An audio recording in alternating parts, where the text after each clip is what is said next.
విచిత్రాల నిధి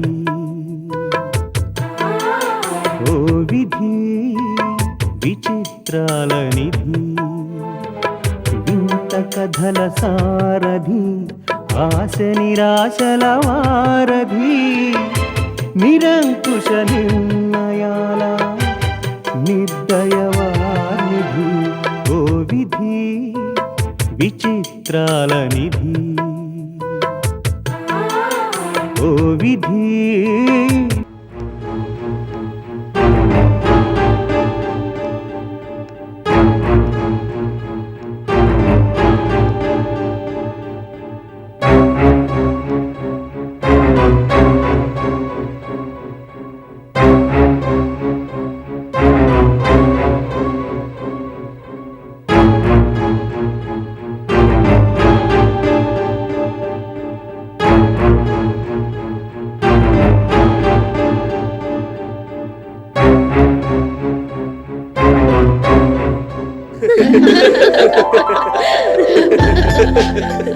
వినోద్ని తీసుకొస్తుంటే ఆ రోజీ మొహం చూడాలి మావయ్య, మాడి మసైపోయింది. వినోద్, నువ్వు తిరిగి రావడంతో మళ్ళీ చాలా రోజుల తర్వాత ఇంట్లో నవ్వులు చూస్తున్నాను బాబు. హాయిగా ఆనందంగా కలిసి ఉన్న మనల్ని ఆ రోజు విడదీసింది. భగవంతుడి దయవల్ల అసలు సంగతి బయటపడింది కాబట్టి సరిపోయింది గాని లేకపోతే మనమందరం కలిసి ఇలా కూర్చునే పరిస్థితి వచ్చేది కాదు. ఒకరితో ఒకరు సంబంధం లేకుండా చెట్టుకొకరు పుట్టుకొకరు అయిపోయేవాళ్లం. ఇన్నాళ్లకి మన మధ్య పెరిగిన దూరం తగ్గి మళ్లీ దగ్గరయ్యాం. నిర్మలమైన మనసుతో ప్రేమ అభిమానాలు ఇచ్చిపుచ్చుకుంటూ ఇలాగే కలుసుంటే ఈ ఇల్లు కళకళలాడుతూ ఉంటుంది. అందుకే హిస్టరీ రిపీట్స్ అన్నట్టు కాకుండా మన మధ్య ఏర్పడే ఈ అపార్థాల సంఘటనలు మరోసారి జరగకుండా మనం జాగ్రత్త పడాలి. మేడం చాలా చక్కగా చెప్పారు. సో డియర్ మెంబర్స్, మేడం చెప్పింది రిమెంబరింగ్, జాగ్రత్తగా ఫాలోయింగ్, ఓకేనా? అదేదో అందరికీ అర్థమయ్యేలా తెలుగులో చెప్పొచ్చు కదా వేడి.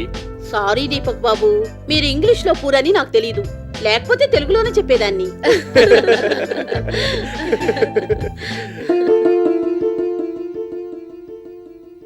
సంధ్య, సడన్ గా అలా కాముగా ఉండిపోయావేంటమ్మా? ఏం లేదమ్మమ్మా, వినోద్ వచ్చినందుకు మీరెంత ఆనందపడుతున్నారో చూస్తున్నాను. సారీ నానమ్మ, గ్రానీ చెప్పిందని గుడ్డిగా నమ్మేసి నిన్ను అసహించుకున్నాను. కొంచెం కూడా ఆలోచించకుండా సంస్కారహీనంగా నీచంగా మాట్లాడి నిన్ను చల్సాను గారిని చాలా బాధ పెట్టాను. గ్రానీతో గొడవ వచ్చి బయటకు వచ్చేస్తే నన్ను చేరదీసి నాకు ధైర్యం చెప్పి నా కాళ్ళ మీద నేను నిలబడేటట్టు చేశావు. ఆ కృతజ్ఞత కూడా లేకుండా చేస్తున్న బిజినెస్ని మధ్యలోనే వదిలేసి వెళ్ళిపోయి చాలా మూర్ఖంగా ప్రవర్తించాను. నన్ను క్షమించినానమ్మా. నువ్వు ఏ పరిస్థితుల్లో అలా ప్రవర్తించావో నేను అర్థం చేసుకోగల బాబు. అదంతా ఓ పీడకలనుకుని మర్చిపో. ఏదైతేనే నువ్వు తిరిగి ఇంటికొచ్చేశావు. నీకు మంచి ఫ్యూచర్ ఉంది. ఈ బిజినెస్ చేసుకుంటూ మీ తాతగారి పేరు నిలబెట్టు. అలాగే నానమ్మా. పగలు ప్రతీకారాలు మనిషి జీవితాన్ని ఎంతగా నాశనం చేస్తాయో అర్థమైంది. ఇన్నాళ్ళు ఎంత అభిమానాన్ని ఆప్యాయతని దూరం చేసుకున్నానో మిమ్మల్ని అందరినీ చూస్తుంటే తెలుస్తోంది. వినోద్, సంధ్య చాలా సెన్సిటివ్. తననెప్పుడు బాధ పెట్టకు. అదే నిన్ను కోరుకునేది. అలాగే నానమ్మా. ఇప్పటికే చాలా ఆలస్యమైంది. పదండి, పడుకుందరు గాని.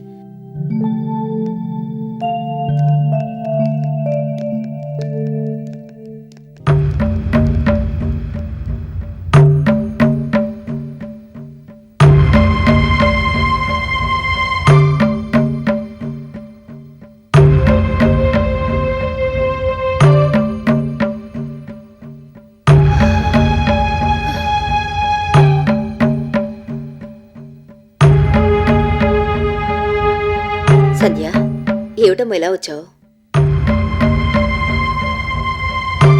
నేనిక్కడే పడుకుంటానమ్మమ్మా. అదేమిటమ్మా, నీ రూమ్ ఉంది కదా? అక్కడ వినోద్ ఉన్నాడమ్మమ్మా. అయితే అక్కడ వినోద్ ఉన్నాడమ్మమ్మా. అవును కదూ. సరే, పడుకో.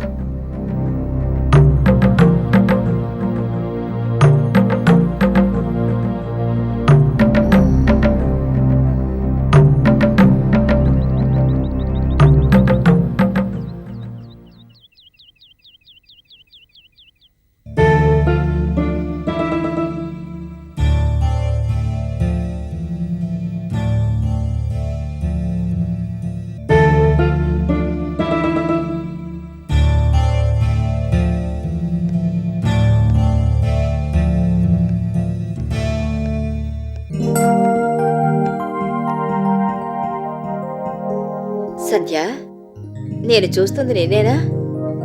అదేంటమ్మమ్మా అలా అడిగావు? ఏం లేదులే, ఆఫీసుకి టైం అయిపోతుందని ఉదయం నుంచి ఉరుకులు పరుగులు పెడుతూ గడియారములతో పాటు తిరుగుతూ ఉంటావు కదా. ఒక్కోసారి టిఫిన్ కూడా సరిగ్గా చెయ్యవు, హడావుడి చేసి ఆఫీసుకి వెళ్ళిపోతావు. అలాంటిది ఈవేళ కాఫీ టేస్ట్ ఎంజాయ్ చేస్తూ పేపర్ చూస్తూ ఎంత రిలాక్స్డ్ గా కూర్చున్నావంటే నువ్వో కాదోనని అనుమానం వచ్చి అడిగాను. అలాగా, మావయ్యకు ఆఫీస్ అప్పచెప్పాక నువ్వు రిలాక్స్ అయ్యావు కానీ లేకపోతే నువ్వు నాకన్నా ఎక్కువ హడావిడి చేసేదానివి కదామమ్మా. నీ పోలికలే నాకొచ్చాయి. ఏవన్నా అంటే ఏదొకటి, ఏదడిగినా టక్కున చెప్పడానికి సమాధానాలు రెడీగా ఉంచుకుంటావు. ఇంతకీ ఈ రోజు ఆఫీస్కి వెళ్ళడం లేదా? ఈ రోజే కాదు, ఇక నుండి ఏ రోజు ఆఫీస్కి వెళ్ళను. No office, no business, no work. అదేమిటి సడన్ గా అలాంటి నిర్ణయానికి వచ్చావు? అంటే ఆఫీస్ పని అంతా గిరికప్ప చెప్పేసి నువ్వు నాలాగే ఇంటి దగ్గరుండి ఆపరేట్ చేస్తుంటావా? నో నో, ఇక ఆఫీస్తో గాని బిజినెస్ తో గాని ఏ సంబంధాలు పెట్టుకోదలుచుకోలేదు. నువ్వు లేకపోతే గేస్ అండ్ గర్ల్స్ ఎక్కడుంటుందమ్మా? అయినా ఏదో ఒక పని లేకపోతే నీకు క్షణం తోచదు. ఈ కబులకేం గాని టైం అవుతుంది, ఆఫీస్కు బయలుదేరు. నిజంగానే నేను ఆఫీస్కి వెళ్ళట్లేదమ్మమ్మా. ఏమైందమ్మా సంధ్య? నాకేం అర్థం కావడం లేదు. వినోద్ తిరిగొచ్చేశాడు కదా, ఇంకెందుకు నేను ఆఫీస్కి వెళ్ళడం? దీనికి దానికి సంబంధం ఏమిటి? ఏముంది, ఇన్నాళ్ళు వినోద్ లేడు కాబట్టి ఆ రెస్పాన్సిబిలిటీ నేను తీసుకున్నాను. ఇప్పుడు తిరిగొచ్చేశాడు కదా, అందుకని మొత్తం అంతా వినోద్కే అప్పచెప్పేస్తాను. తనే చూసుకుంటాడు. నేను అవసరమైనప్పుడు ఆ ట్రస్ట్ పనులు చూసుకుంటూ మిగతా టైంలో రెస్ట్ తీసుకుంటూ ఉంటాను. ఏమిటి అప్పుడే రిటైర్మెంటా? కాదు, రీఅరేంజ్మెంట్. వినోద్కి గేస్ అండ్ గార్ల్స్ అప్పచెప్పేస్తే నా పనులు నేను చూసుకోవచ్చు. మరి ఈ విషయం వినోద్కి చెప్పావా? ఇంకా లేదు, అయినా నేను చెప్తే బాగుండదు. గేస్ అండ్ గార్ల్స్ వ్యవస్థాపకురాలివి నువ్వు, ప్రప్రథమ ఎండి వినోద్. అందుకే నువ్వు చెప్తేనే బాగుంటుంది. నువ్వు చెప్తే వినోద్ కాదనడు. సరే చెప్తాను కాని వినోద్ బిజినెస్ వదిలేసి చాలా కాలమైంది కదా. ఇప్పుడు ఆఫీస్ ఏ స్టేజ్లో ఉంది, ప్రోగ్రెస్ ఏమిటి, డెవలప్మెంట్స్ ఏమిటి, ఇవన్నీ చెప్పాలి కదా. దాన్ని బట్టి తను అండర్స్టాండింగ్కి వస్తాడు. అందుకని నువ్వు వినోద్తో పాటు వెళ్తే బాగుంటుంది. ష్యూర్, తప్పకుండా వెళ్తానమ్మమ్మా. దగ్గరుండి అన్నీ ఎక్స్ప్లెయిన్ చేస్తాను. గిరిగారు కూడా ఉంటారు కాబట్టి ప్రాబ్లం లేదు. వినోద్ కూడా ఎక్స్పీరియన్స్ ఉంది కదా, అందుచేత వెంటనే అర్థం చేసుకుంటాడని నాకు బాగా నమ్మకం. సరే అయితే నేను వెళ్ళి వినోద్ని రెడీ అవ్వమని చెప్తాను. ఈ లోపల నువ్వు లేచి తయారవు. వినోద్, సంజయ్ నేను ఆఫీస్కి తీసుకెళ్తానంటుంది, తయారవ్వు. అలాగే నానమ్మా.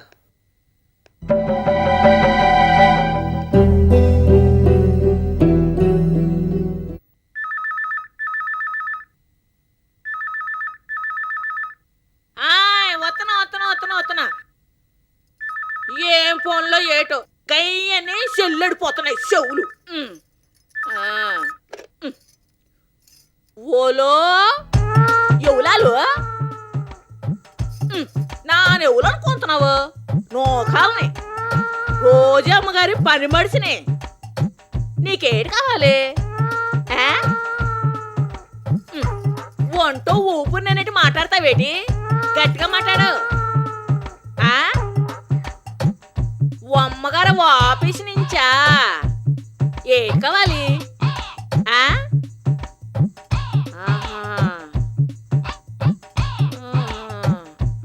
అమ్మగారు ఎంతనే ఆఫీస్కి రాకపోతే కొంపలంటూ పోతాయని చెప్పాలి. అంతే కదా, చెప్తాలే. నువ్వు ఫోన్ ఎట్టి. అమ్మగారండే, అమ్మగారు, అమ్మగారు,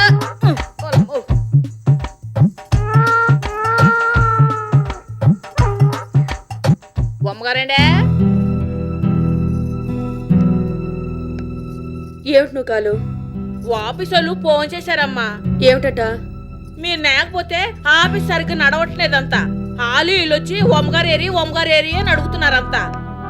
మీరు ఆఫీస్కి వెళ్ళకపోతే కొంపలంటూ పోయేలాగా ఉన్నాయంతా. ఈ మాట చెప్పడానికి ఫోన్ చేశారు. మీరు పాల ఆఫీస్కి వెళ్ళొస్తే బాగుంటుందమ్మా. నేను వెళ్ళను నువ్వు కాలు. అలాగంతే ఎలాగమ్మా? మీరు వెళ్ళకపోతే ఆఫీస్ ఏటైపోద్ది, వ్యాపారాలన్నీ ఏటైపోతాయి. నా గురించి నేను ఆలోచించుకోలేకపోతున్నాను, ఇంకా వ్యాపారాల గురించి ఏం ఆలోచిస్తాను నువ్వు కాలు? ఏటోనమ్మా, మీరేటో మీ వరుస ఏటో ఏటి అర్థం కావట్లేదు. ఎవ్వుల్ని పట్టించుకోవడం మానేసినారు, ఎవ్వులతోటి మాట్లాడడం మానేసినారు, బయటికి వెళ్ళడం మానేసినారు. సరిగ్గా తినరు, సరిగ్గా నిద్రవరు. ఏటమ్మా ఇదంతా? ఇలాగైతే మీ ఊరేకి వేటైపోతా అని భయంగా ఉంది. ఏమైపోతానే నూకాలు? ఇప్పుడు నేను బతుకున్నా ఒకటే, చనిపోయినా ఒకటే. బొమ్మగారు, అవును నూకాలు, నేనెవరి కోసం బతకాలి, ఎవరి కోసం సంపాదించాలి? డబ్బు సంపాదనతోనే నా జీవితం అంతా అయిపోయింది. చాలు నూకాలు, ఇక నాకు ఈ బిజినెస్లు వద్దు, ఈ ఆఫీసులు వద్దు, సంపాదన వద్దు. అలా అనకండి అమ్మగారు. మీ నీడలో ఎంతో మంది చల్లగా బతుకుతున్నారు. ఇప్పుడు ఈ వ్యాపారాలను మానేస్తే వాళ్ళ బతుకులు ఏటైపోతాయి. అలాగని వాళ్ళ కోసమే ఆఫీస్కి వెళ్ళమని నాకు చెప్పట్లేదు.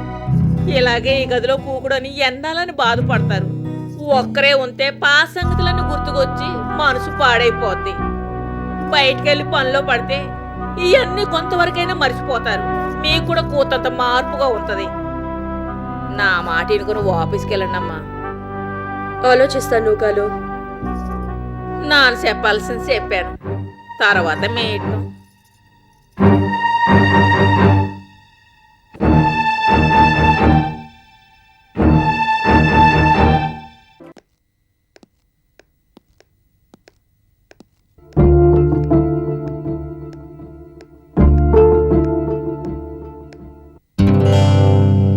అక్కడే ఆగిపోయావేంటి? లోపలికి రా వినోద్.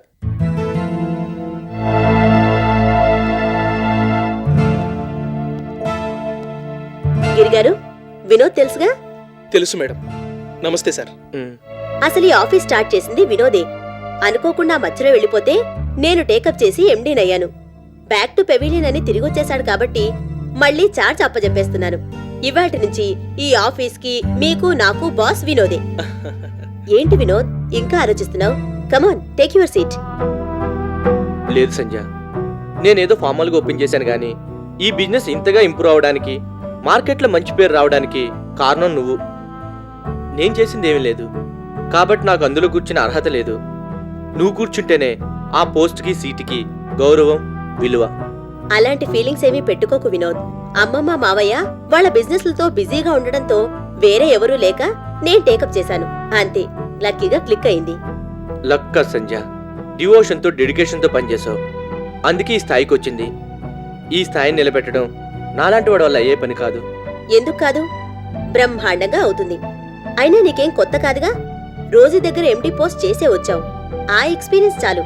నాకన్నా బాగా బిజినెస్ ఇంప్రూవ్ చేస్తావు. అది కాదు సంజయ్. ఇంకేం చెప్పకు. నువ్వీ రెస్పాన్సిబిలిటీ తీసుకుంటే నేను హాయిగా హ్యాపీగా ఇంటి దగ్గర కూర్చుని నా పనులు నేను చేసుకుంటాను. నా కోసమన్నా నువ్వు ఈ పోస్ట్లోకి రావాలి. వచ్చి సీట్లో కూర్చో. కూర్చోండి సార్, మేమంతా మీ వెనకాలే ఉన్నాం. నో డౌట్ మేడం లాగా మీరు కూడా సక్సెస్ అవుతారని నా నమ్మకం. రా Vinod.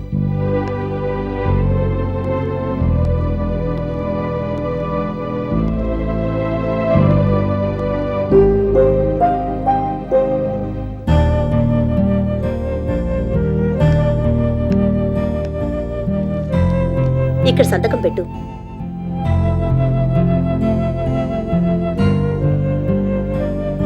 All the best Vinod. Wish you all the success sir. Thank you madam, అర్జెంటుగా డిస్పాచ్ చేయాల్సిన ఫైల్స్ ఉన్నాయి, తీసుకొస్తాను.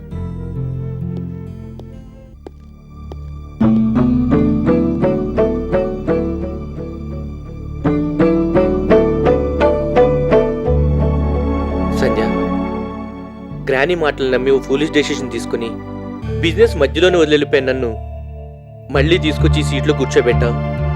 Thank you so much. గిరిగారు నీకు అన్నీ ఎక్స్ప్లెయిన్ చేస్తారు. నేను వెళ్తాను వినోద్. సంజయ్ ప్లీజ్, నా కోసం కాసేపు ఉండు.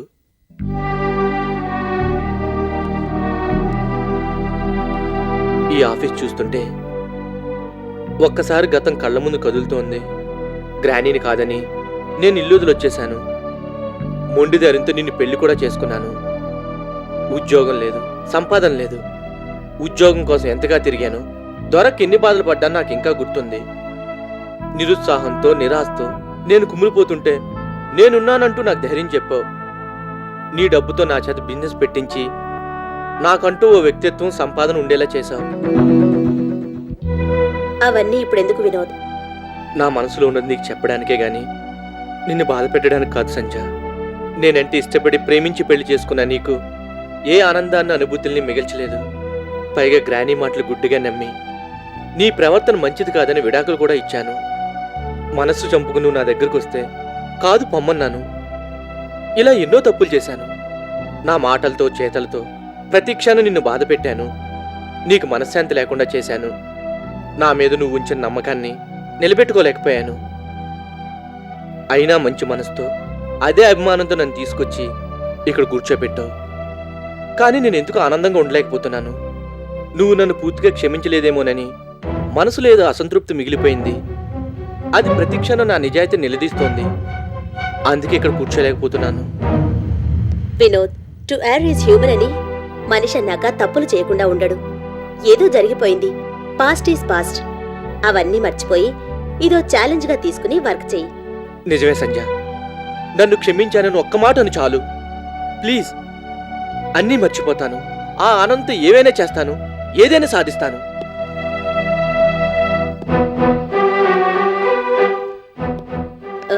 గిరిగారు, మన ఆఫీస్లో బిజినెస్ వ్యవహారాల్లో మీకు తెలియదంటూ ఏమీ లేదు. వినోద్కి అన్నీ ఎక్స్ప్లెయిన్ చేయండి. మీరు కూడా కోఆపరేట్ చేస్తే వినోద్ కెన్ డూ వండర్స్. ఈ బిజినెస్ ని ఏ స్థాయికైనా తీసుకెళ్తాడు. షూర్ మేడం, నా కోఆపరేషన్ ఎప్పుడూ ఉంటుంది. నాకు కాస్త పనుంది, బయటికి వెళ్తున్నాను. వస్తాను వినోద్, సీ యూ.